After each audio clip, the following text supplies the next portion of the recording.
किसी ने हमें फांसा नहीं है, हम स्वयं फंस गए हैं। बंधेउ कीर मरकट की नाई, हमने स्वयं सुख भोग की लालसा से अपने को फंसा लिया। अब वास्तविक सुख क्या है, चरम सुख क्या है, हमारी आंतरिक मांग क्या है, ये हम नहीं जान पा रहे। बस सामने दृश्य को देखा और टूट पड़े, सुख भोग लेंगे, हम सुखी हो जाएंगे। ये भ्रम है। तुम किसी प्रकृति जनित रचना से कभी सुखी नहीं हो सकते, क्योंकि तुम परमात्मा अंश हो, तुम अपने अंशी की खोज कर रहे हो। भ्रम से तुम नाना प्रकार के दृश्य पदार्थों में, परिवर्तनशील नाशवान पदार्थों में अपनी मांग पूरी करना चाहते हो, नहीं हो सकती। क्यों? क्योंकि तुम चिदानंद अंश हो, तुम्हें चिदानंद सुख चाहिए।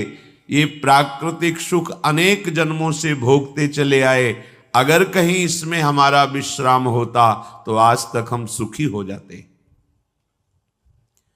भगवत कृपा से संत समागम प्राप्त होता है, पर कैसी मलिनता बुद्धि की है कि संत समागम में जाकर के हम यही जानना चाहते हैं कि वो उपाय बताओ जिससे हमें मांगे हुए भोग प्राप्त हों।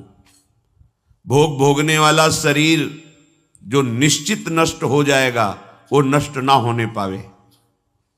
संसार में माना हुआ सुख हमें भरपूर प्राप्त हो। भ्रम मत रखना। अगर संतों की इसमें आस्था होती तो संत काहे को ही बनते। जिनमें उनकी आस्था नहीं है वो तुम्हें कैसे दे सकते हैं। एक अंधा कुएं में गिरने जा रहा हो तो कोई नेत्र वाला उसको कैसे ढकेल सकता है, कैसे जाने दे सकता है। ऐसे ही हम ज्ञान नेत्रों से अंधे हैं, इसलिए हम इस भवकूप में नाना प्रकार के सुख की लालसा से कूदने जा रहे हैं या कूद चुके हैं। संतों का समागम बचाने के लिए होता है, फंसाने के लिए नहीं होता। लोग पूछते हैं कि संतों का क्या चमत्कार है, दिखाओ अपना चमत्कार। संतों का वास्तविक जो भगवत प्रेमी महात्मा है, उनका स्वाभाविक चमत्कार प्रकट होता है। उनके दर्शन से, उनके संभाषण से, उनके सानिध्य से विकारों का नाश और भगवत चरणारविंद की प्रीति, विषयी मन का निर्मल हो जाना, भोगों की तरफ आकर्षित चित्त वृत्ति का भगवदाकार हो जाना, ये संतों का चमत्कार है। तुम्हारा कोई रोग ठीक हो जाए, कोई भोग मिल जाए, कोई परिस्थिति सुधर जाए, इसे संतों का चमत्कार मत समझना। ये प्रारब्ध भोग सुख और दुख, पुण्य और पाप से प्रकट होते हैं, इसमें किसी का प्रभाव काम नहीं करेगा। अगर ऐसा होता तो संतों के शरीर में कभी कष्ट ही ना होता। भ्रम में मत फंसो, भ्रम में मत फंसो कि कोई संत तुम्हारे शरीर को अजर अमर बना देगा, तुम्हें भोगों की बाहुल्यता मिल जाएगी। व्यर्थ में भाग दौड़ बंद करो। हां, वास्तविक तुम यदि महासुख को चाहते हो और मृत्यु के भय से बचना चाहते हो तो एकमात्र रास्ता है प्रभु श्री हरि के चरणों का आश्रय ले लो। हरि स्मृति सर्व विपद विमोक्षणम। भगवान का भजन, भगवान की स्मृति निश्चित तुम्हें समस्त दुखों से बचा लेगी। भगवान की शरणागति, समुझ जे आए शरण ते डरत ना काल डर। मृत्यु क्या चीज है? पर प्रभु के नाम जपने में रुचि नहीं, प्रभु की चरण दासता में भावना नहीं, तो तुम सोचते हो कुछ चंद रुपए और कुछ फल पुष्प आदि दे करके हम रोग रहित तो हो जाएं, शोक रहित तो हो जाएं। भूल मत करना। अगर शोक रहित होना है, रोग रहित होना है, तो एकमात्र उपाय है कृष्णाय वासुदेवाय हरे परमात्मने प्रणत क्लेश नाशाय गोविंदाय नमो नमः। गोविंद को नमस्कार करो। और जिह्वा से पुकारो कृष्ण कृष्ण गोविंद गोविंद, राधा राधा राधा, निश्चित जन्म जन्म के अशुभ नष्ट हो जाएंगे। आप स्वयं परम सुखी हो जाएंगे, शरीर राग नष्ट हो जाएगा, ऐसा अद्भुत सुख मिलेगा, कृतकृत्य हो जाओगे। पर अब इस मार्ग में चलने के लिए जब कदम रखोगे तो असत वृत्तियों का त्याग करना होगा। यहीं सब फेल हो जाते हैं। वो ऐसा शॉर्टकट ढूंढते हैं कि कुछ हम कमाए हुए पापाचरण से चंद रुपए आपको दे दें, आप हमें संभाल लेना, भूल मत करना। कभी ऐसा नहीं हो सकता। नाली के पानी से हाथ धोने से कभी हाथ पवित्र और निर्मल नहीं होते। ऐसे मलिन आचरण करके कमाए हुए धन से कभी तुम्हें पवित्रता प्राप्त नहीं हो सकती। ये सब नाटकबाजी मन की है। वहां चलो तुम्हारा सुधर जाएगा, कुछ नहीं सुधरेगा जब तक तुम सुधारना नहीं चाहोगे। तुम सुधारो अपने आप को। किसी का आशीर्वाद कोई काम नहीं करेगा जब तक तुम अपने आचरण नहीं सुधारोगे। तुम खाओ मांस, पियो मदिरा, करो व्यभिचार, नाना प्रकार की हिंसात्मक वृत्ति, तुम्हें भगवान भी नहीं माफ करेंगे, चाहे जहां भाग के चले जाओ। अधर्मा आचरण करने वाले को भगवान कहते हैं मैं साक्षात काल रूप से दंड देता हूं। शरणागत होकर नियम के अनुसार चलोगे तो भगवान तुम्हें दुलार करेंगे मां की तरह। यह सिद्धांत है। नाटकबाजी में फंसो तो फंसो, सिद्धांत से चलोगे तो कभी धोखा नहीं खाओगे, आनंद में मगन रहोगे। पर सिद्धांत में चलने के लिए असत त्याग करना होता है, इसीलिए सब फेल हो जाते हैं। कोई बिरला गुरु कृपा पात्र ही कदम आगे बढ़ाता है। ये भीड़ भागम दौड़ केवल वासनाओं की पूर्ति के लिए तो भ्रम में मत रहना। किसी का आशीर्वाद, किसी की कृपा तुम्हें वासनाओं से नहीं बचा सकती। एकमात्र उपासना ही वासना से बचा सकती है। और उपासना तुम करने के लिए जब तैयार होगे तो ये गंदी बातें, गंदे आचरण, ये आपको त्यागना होगा। बस यही तुम्हारी गाड़ी फेल हो जाती है। ये हम नहीं त्याग सकते तो फिर तुम्हें कोई बचा भी नहीं सकता। लिख लो, अपने दिमाग में लिख लो। अगर बचना है तो एकमात्र मामे ए प्रपद्यन्ते माया में ताम तरन्ते। जितना भी समझाओ ये पागलपन छोड़ते ही नहीं। बस कोई जंतुर ऐसा हो, कोई भस्म ऐसी हो, बस हम नाटक में रिझना चाहते हैं। अरे प्यारे, यदि वो तुम्हें सुखी कर सकता है तो वो खुद क्यों सुखी नहीं हो जाता? तुम नहीं सोच पा रहे हो? पागल हो तुम? यदि वो तुम्हें रोग रहित कर सकता है तो खुद क्यों नहीं रोग रहित हो जाता? यदि वो तुम्हारे को चमत्कार दिखा सकता है तो अपने को चमत्कार दिखाकर प्रभु का साक्षात्कार क्यों नहीं कर लेता? पागल बन रहे हो। सिद्धांत को समझो। तब लगी कुशल न जीव कहूं, सपने हूं मन विश्राम, जब लग भजत न राम कहूं, शोक धाम तज काम। जब तक शोकों का खजाना एक कामनाएं, इन कामनाओं को प्रभु के चरणों में समर्पित करके भजन नहीं करोगे, स्वप्न में भी सुख नहीं मिलेगा। जागृत की बात जाने दो। जो चाहत है नित्य सुख, अरु मन को विश्राम, यही सब चाहते हैं। दुख का मुंह न देखना पड़े, मन हमारा प्रसन्न रहे, शांत रहे, कोई कामना हमें जलाए ना। हां, है मार्ग। हित ध्रुव हित सो भजत रहो, पल पल श्यामा श्याम श्यामा श्याम श्यामा श्याम। अब ये करना नहीं तुम्हें, भजन करना नहीं, पवित्रता से रहना नहीं, आचरण सुधारने नहीं, मनमानी आचरण करना है तो भगवान तुम्हारे हृदय में भी बैठे, कुछ नहीं कर पा रहे। देख लो ना, सबके हृदय अछत विकारी, सकल जीव जग दीन दुखारी। सबके हृदय में अखंड आनंद परमात्मा विराजमान है, लेकिन सब दुखी हैं, सब क्लेशित हैं, अशांत हैं। क्यों? तहां वेदस कारण राखा, भजन प्रभाव संत श्रुति भाखा। भजन नहीं कर रहे हो इसलिए। भजन के बिना कुछ नहीं हो सकता। मान लो हमारी बात, कहीं भागने की जरूरत नहीं। राधा राधा राधा सब ठीक कर देंगी लाडली जो, बड़ी करुणामयी है। यदि आप भजन नहीं करोगे तो वारी मथे घृत होए बरु सिकता ते बरु तेल, बिनु हरि भजन न भवतरी या सिद्धांत अपेल। इसे कोई काट नहीं सकता, अपेल सिद्धांत है। विनिश्चितम बदामि तेन अन्यथा वचांस में, हरिम भजन्ति ये नरा भवसागर तरन्ति ते।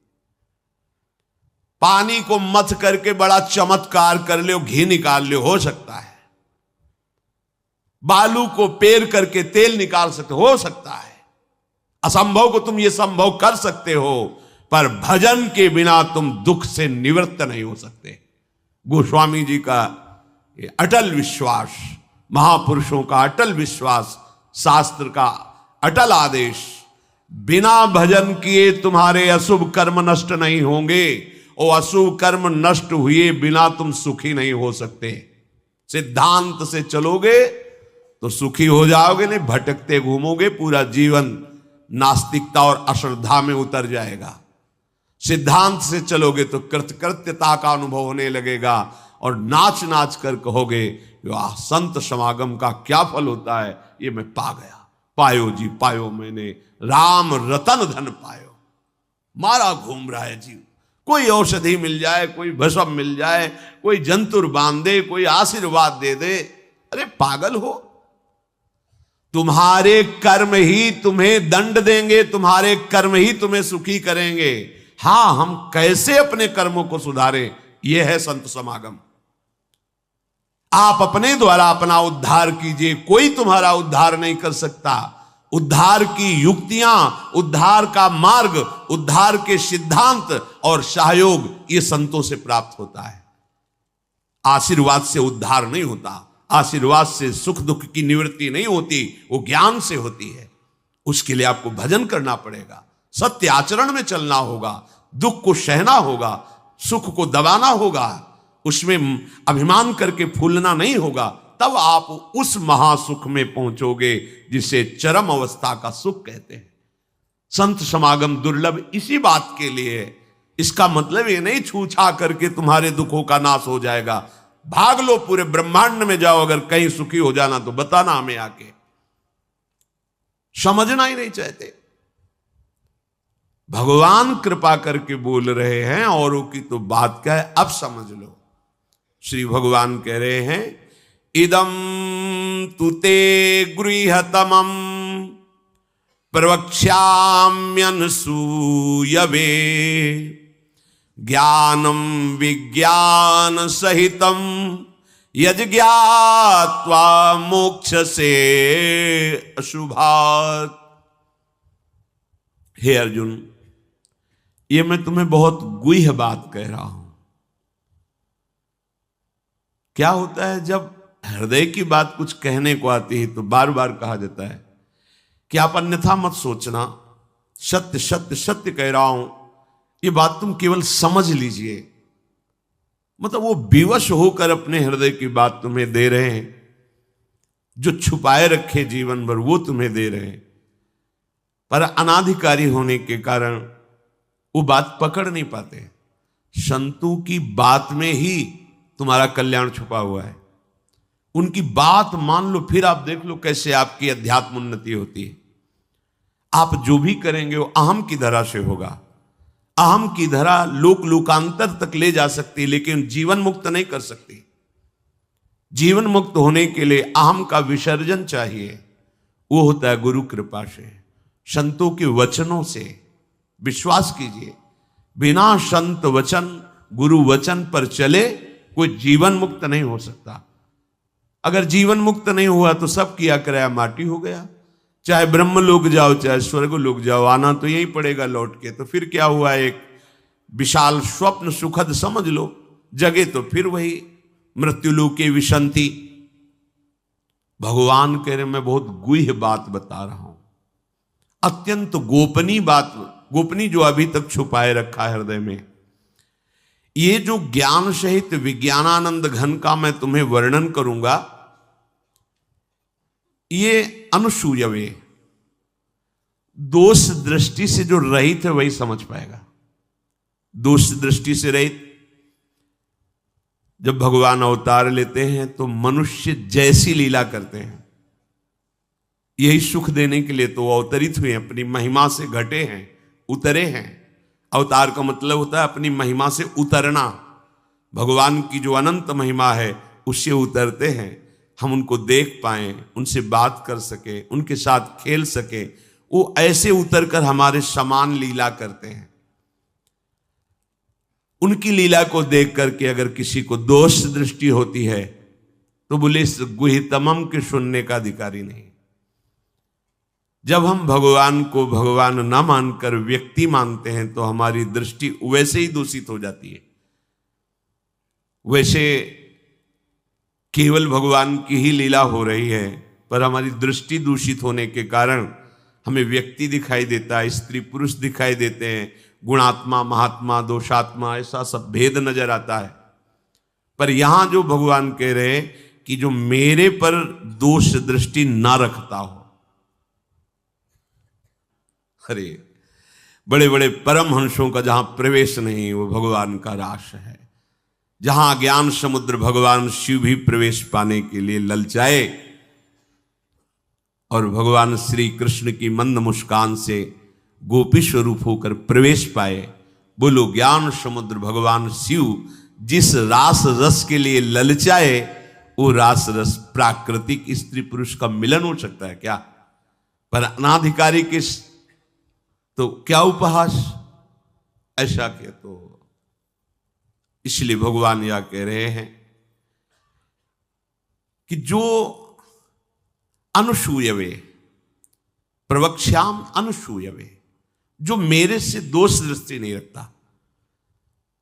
अब आप केवल मेरे ही आज्ञा का पालन करेंगे, मैं जैसा कहूंगा उससे एक कदम पीछे नहीं हटेंगे। हो भाग्य, कितनी कृपा कि मुझे समस्त प्रपंच से समेटकर एक मार्ग में लगा रहे। जहां श्रद्धा है तो वहां शब्द दूसरा भाव निकाल देगा, और जहां दोष दृष्टि वहां भाव दूसरा निकाल देगा। इसलिए श्री भगवान कह रहे मैं अत्यंत गोपनीय बात तुमसे कह रहा हूं हे अर्जुन। अपने प्रियजनों से, प्रिय शिष्यों से बात कही जाती है। तब तक गीता जी का श्री भगवान ने उपदेश अर्जुन जी को नहीं दिया जब तक मित्र भाव रहा, नहीं दिया। सारथी पद पे बैठे हैं, आज्ञा की दोनों के बीच में रथ, इधर सेना कौरवों की पांडवों के बीच में, भगवान बीच में खड़ा कर। जब देखा मोह ग्रसित हुए, निवारण में असमर्थ पाया, तो भगवान की शरण में होकर के कार्पण्य दोषो बहुत स्वभावा प्रच्छामि त्वाम धर्म सम्मूढ़ चेता। हे प्रभु, अब मेरे में सामर्थ्य नहीं रहेगी कि मैं निर्णय कर सकूं कि मेरे लिए श्रेय क्या है, परम कल्याण क्या है, ये आप जानते हैं। प्रभु कुछ नहीं बोले, तो बोले शिष्यस्तेहम साधिमाम त्वाम प्रपन्नम, मैं आपका शिष्यत्व स्वीकार करता हूं। हे जगत गुरु श्री कृष्ण उतरे साष्टांग दंडवत हुए और कहा मैं आपका शिष्य हूं, और ऐसा शिष्य हूं जो पूरा समर्पण किए, प्रपन्नम, मन वचन कर्म से आपको समर्पित हूं। तब गीता जी का प्रादुर्भाव भगवान के श्रीमुख से हुआ। जो प्रिय जन होते हैं, समर्पित जन होते हैं, उनको हृदय की बात बताई जाती है, क्योंकि वो उसमें दोष दृष्टि नहीं करेंगे।